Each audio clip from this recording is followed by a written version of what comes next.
Ah, j'ai encore soif, hein, évidemment. Ah, c'est bientôt fini. Ça y est, le vidéo Philatonmo et Geekette, c'est fini pour aujourd'hui. Donc, en tout cas, avant de finir, je vous remercie de faire me suivre de côté un petit peu les actualités. Donc, vous avez vu à propos de la PS5, à propos des extraits de chez Marcus, en tout cas, qui a testé justement à propos de la guerre, le jeu de guerre de World of Warcraft, non, c'est World of Warcraft, enfin bref. Et puis le genre du grenier, justement, et aussi Amas des comics. J'espère que vous avez aimé son sujet, sa chronique, justement, de côté des comics à propos sur les Strange et à propos de Batman et Godzilla. Alors, avant de finir, justement, je vais vous parler l'histoire, la création de DC Comics, hein, qu'il faut rappeler, justement. Alors, vous savez que depuis, en époque, avant que DC Comics était né, avant la Grande Guerre mondiale, vers les années 30, on peut dire qu'à propos des menaces de côté, que les Allemands menacent côté mondial, hein, par rapport de nom que je peux pas dire de nom parce que lui c'est un taré, mais je peux pas dire. Euh, L'Europe à l'époque était une grosse panique. C'était la panique le plus atroce qu'on peut dire. Et en États-Unis, ils ont fait les auteurs évidemment des bandes dessinées, des comics pour les enfants.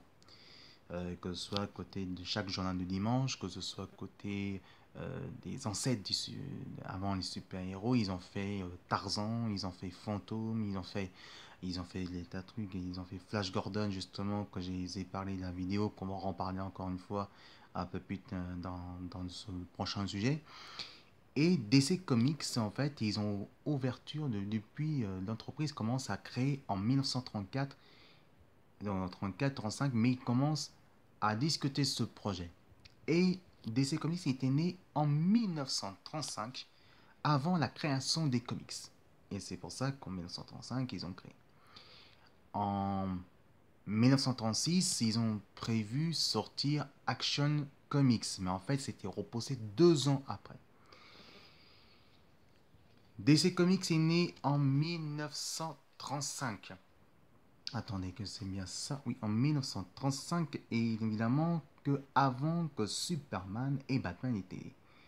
DC Comics, c'était un des plus proches côté les super-héros, qui sont un peu plus proches côté super-héros, super pouvoirs fantastiques, et aussi l'émotion côté humain. Côté Marvel, qu'un peu plus tard, qui était créé en 1961-1960, qui était plus proche côté vers la science et côté euh, découvert de cacher les entités et côté pouvoir de la science. DC Comics, évidemment, a été créé plus proche côté la recherche des aventures de super pouvoirs fantastiques, noirs, sombres et aussi côté galactique CSF. En 1936, ils ont décidé de créer évidemment Superman. Sauf qu'évidemment, Superman était repoussé évidemment à cause à propos de scandales qui s'est passé à propos des Allemands. Soit disant que Superman a donné une paire de gifs à un autre taré que je parlais à cette époque. Ils ont été reposés pendant 2 ans et Action Comics était né en 1938 évidemment où que Superman a une première couverture évidemment soulève les crânes, il soulève les voitures justement où il se battait contre les robots. En 1946, après la Deuxième Guerre mondiale, évidemment, que la télévision, évidemment, ils ont fait retoucher les comics, l'action comics, en dessin animé que je vous ai fait tout dans la semaine, que vous avez adoré et je vais peut-être vous faire marrer. On fera le sujet un peu plus tard aussi dans la semaine ou peut-être après les grandes vacances. C'était évidemment un dessin animé qui était fun justement, mais qui était assez proche côté des comics. En 1939, évidemment, l'homme chauve-souris, alias Bruce Wayne, évidemment, c'est un jeune garçon qui s'est fait un jeune milliardaire, playboy, un jeune milliardaire, qui s'est fait témoigner l'assassinat de ses parents, de Thomas et Martha Wayne, alias l'homme chauve-souris, ce Dark Knight, qui s'est fait appeler The Batman. C'était en 1939 et c'est annoncé un super-héros qui était assez proche de côté des comics assez fantastique, noir, polar et dans l'esprit de The Dark Knight alias Detective Comics. Et après ça suivi évidemment vers 1941. En 1941, il y avait aussi évidemment Wonder Woman. Wonder Woman a été créé en 1941 et évidemment Green Lantern est arrivé un peu plus tard et Aquaman en 1942. Green Lantern est arrivé non, je veux dire 46, excusez-moi. Oui, c'était un peu plus vieux, mais Green Lantern est arrivé juste après Wonder Woman. Wonder Woman est arrivé en 42 et bien sûr, évidemment, Aquaman en 1943. Justement, on peut dire que euh, Green Lantern est arrivé après la Deuxième Guerre mondiale et est arrivé vers 1946-1947. Et c'était en 1952 qu'évidemment que The Flash est arrivé en 1952 en même temps évidemment de Justice League. DC Comics Autocast, ça reste toujours dans notre cœur. C'est vrai, c'est sombre et Autocast, c'est très sombre et très noir. Mais quand même, on a beaucoup aimé côté DC Comics, qui c'était plus côté leur dessin, qui était plus côté recherché. Plus de recherche et plus proche côté fantastique, super pouvoir. DC Comics est beaucoup plus serein et beaucoup plus côté plus pur large entre les adolescents et les adultes. Mais nous qu'on préfère côté DC Comics, c'est que on peut dire que DC Comics est plus proche côté la réalité des comics, assez proche fantastique et assez proche côté l'univers public pur large adulte. Voilà le sujet de DC Comics. Voilà. Et enfin pour finir, je vous ai annoncé qu'évidemment que j'ai dit sur la vidéo, j'ai testé évidemment des bandes d'arcade et je vois ça, mais oui, mais c'est bien gentil où il dit Game Spirit, mais en fait, c'est quoi exactement ce Game Spirit et c'est où exactement? Et ben voilà, c'est cette entreprise-là, Game Spirit, et ben c'est là que je suis testeur bénévole.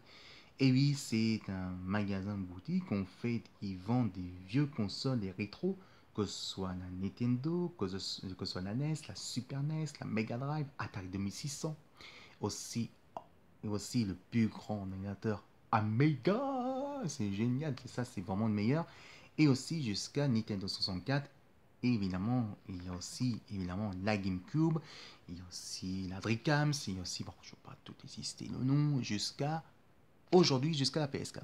Mais aussi, qu'est-ce qui est bien aussi dans cette époque-là, évidemment dans ce magasin, évidemment où je suis testeur bénévole, hein, c'est ça que je vous dis, il y a des bons d'arcade. Et les bons d'arcade, qu'est-ce qu'il y avait? Ben, il y a des bons d'arcade qu'on a été connus à l'époque, ben, c'était des bons d'arcade, des beaux souvenirs, comme les flippers par exemple, ou de bons d'arcade, des voitures qu'on se la pétait avec la voiture, avec le phare rouge, c'est super génial quoi. Et surtout, il y a aussi évidemment des beaux jeux d'arcade, évidemment, comme Street Fighter et bien sûr The King of Fighting. En fait, pourquoi je suis testeur? Parce qu'en fait, j'adore ce boutique, évidemment, mais aussi, j'ai connu Game Spirit, évidemment, avec Laurent, avec Maxou et Laurent, évidemment, et bien sûr avec mes copains, justement, qui sont aussi dans l'entreprise. Et évidemment, j'ai connu en 2014, ça fait bientôt 5 ans que je suis avec eux et c'est pour ça que je suis testeur bénévole. Et puis ça me plaît vraiment à propos de ça. Game Spirit, c'est bien sûr au quai de Jean Moulin, évidemment 69002 à Lyon 2e. Et bien sûr, c'est auprès de Cordelier. C'est là que j'ai fait le reportage justement de rencontre du Lugic. Et ben c'est juste à côté en fait. Voilà, c'est pour ça que j'étais un petit peu. Et c'est pour ça que je vais parler à rencontre du geek demain parce que j'ai fait le reportage déjà. En tout cas, j'y vais tous les samedis évidemment pour tester des jeux. Mais ça dépend quelle vidéo. Parce que des fois, là, c'est pour ça que j'ai pas pu tester parce que c'était le week-end de la Pentecôte. Mais qui sait, pas samedi prochain, parce que samedi prochain, c'est les festivals de la BD lyonnaise. Mais dans 15 jours, je pourrais tester des bandes d'arcade avant les grandes vacances. Voilà, c'est Game Spirit, c'est là que je teste et c'est là que je suis testeur bénévole. Donc, je fais pour mes copains, pour mes potes ils sont comme des frères. Et enfin, qu'est-ce qui est bien dedans? Eh ben, nous sommes comme une famille des jeux vidéo. La boutique, c'est vraiment génial. Quand vous rentrez à Game Spirit, nous sommes comme des gamins. On a l'impression dans un caverne Alibaba. Mais et en plus, ils sont accueillants. Ils sont géniaux. Et en plus, ils nous laissent tester les bandes d'arcade. Et en plus, c'est pas très cher. 20 centimes pour une bande d'arcade. D'accord? Et 50 centimes aussi pour les gros matos et bandes d'arcade. Et 1 euro, 2 euros de flipper. C'est quand même vraiment super. Et en plus, que vous voyez les rétro gaming, c'est exceptionnel. On a retrouvé des vieux consoles qu'on a joué depuis tout gamin. C'est pour ça que je suis passionné là-dedans. Et c'est pour ça que je suis devenu testeur bénévole. C'est pour ça. Et c'est pour ça que je fais animateur dedans aussi. C'est pour ça, grâce à Game One, grâce évidemment à Game One, grâce à Gameblog, grâce à Carole, grâce à Julien qui raconte tout. Et surtout, c'est grâce aussi à Game Spirit. Parce qu'ils sont géniaux. Ils sont comme des frères. Et pour moi, Game Spirit, pour moi, ça fait partie d'une vraie famille de jeux vidéo. Voilà, c'est tout pour aujourd'hui. On se retrouvera dans une semaine parce que dans une semaine, je vais me reposer. Et je vous laisse avec le générique que j'ai choisi, le deuxième générique de la fin. Et j'espère que vous avez aimé ce générique parce que franchement, j'adore. C'est pour ça que j'ai choisi des génériques super-héros. Et ben, je vais vous dire dans une semaine pourquoi je peux faire ça. Et je vous dis à samedi prochain pour le festival de la BD lyonnaise. Et puis, dans une semaine pour le E3 Los Angeles. Ah, je suis impatient. Mardi, le 13 juin, je suis impatient. Allez, je vous dis à samedi prochain parce que moi, je vais me reposer pendant une semaine. Et oui, une semaine avant E3. Ça fête hein, quand même, hein, une semaine. Et en plus, c'est gratuit. Voilà, c'est sur YouTube et Facebook en même temps. Allez, je vous dis le week-end prochain et sinon à mardi le 13 juin. Mes amis Facebook, mes amis YouTubeurs, YouTubeuses et mes jolies geekettes, mes jolis cœurs. Bisous. Et comme on dit nounours, venez les petits.